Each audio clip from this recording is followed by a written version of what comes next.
هي صرخة من عمق جبال تحمل على تضاريسها هموم قاطنيها، تسمى بالهضبة السعيدة، لكن سكانها تعساء. مشهد من جبال الزلال في المغرب مشى فيه المئات من النساء والرجال والشيوخ وحتى الأطفال لمسافات طويلة على أقدامهم، لكن هذه المرة تختلف عن سابقتها، فهم لا يبحثون عن طبيب أو مدرسة لأبنائهم، بل يحاولون التحرر من شبح التهميش الذي أتى على كرامتهم. الناس السكان ديال ايت بوكماس كنعانيو بزاف المشاكل، عندنا المشاكل بزاف ديال الصحه، عندنا ديال التعليم، عندنا ديال الطرقان، عندنا الريزو، عندنا المشاكل.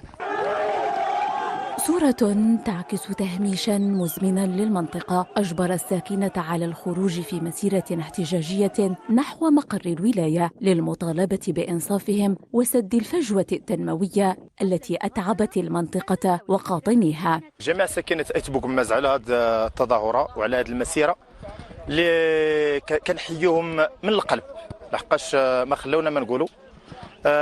هذه المسيرة هي مطالب اجتماعية، مطالب اللي طلع لها التهميش منذ سنين، ماشي يلا بدات هذا التهميش ولا، لانه لا يعقل انه جوج طرق اللي كتدي لجماعه تبنت ولا واحد فيهم مصالح، لا حتى واحد فيهم، كله حفاري، كله.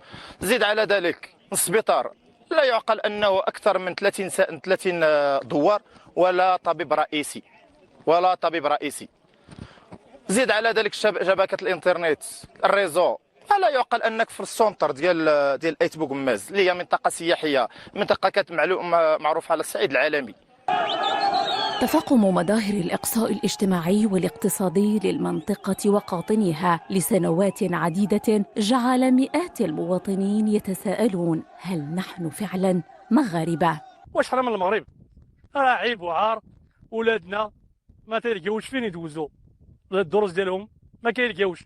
الاساتذه كيصيفطوا لهم الدروس في الواتساب ولا في الانترنت، ما عندهمش كيفاش يدوزوا يقراو الدروس. ولادنا كيجيبوا نقاط مزيانين، ولادنا من احسن الاولاد، من احسن التلاميذ في العمل ديال الزلال.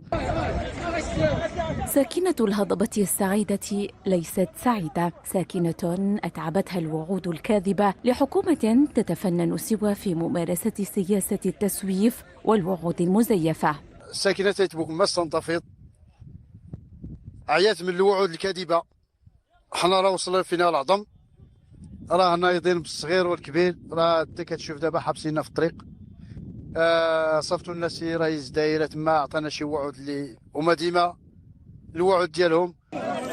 إقليم الزلال هو عينة واحدة لعشرات الأقاليم المغربية التي يعاني قاطنوها في صمت لسنوات عديدة، يقابله في الجهة الأخرى صمت من نوع آخر، صمت رسمي ممنهج يمارسه نظام المخزن على مواطنيه في الجزء الآخر من المغرب المنسي.